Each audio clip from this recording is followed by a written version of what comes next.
Ang aming pong ginagawa ngayon ay bangga.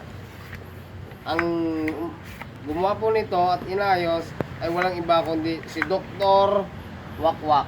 Ayan po si Dr. Wakwak. Nandiyan po. Ayan nyo naman po ha. Yan po ang pinakamalupit namin surgery dito. Eh saan ho ba kayo nakakita niyan surgery na may sundalo pa ho yan.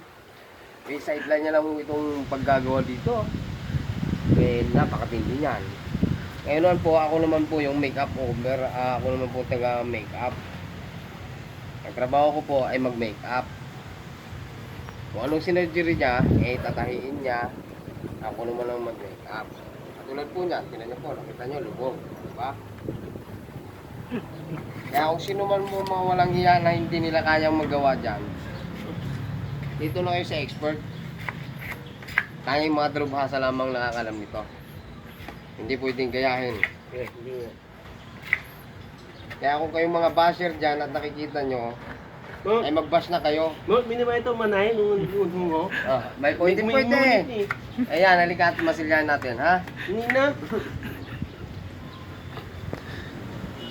Ganito po rito. Bay, saan ka po ba kayo nagagawa? Bay, sa ilalim ng puno.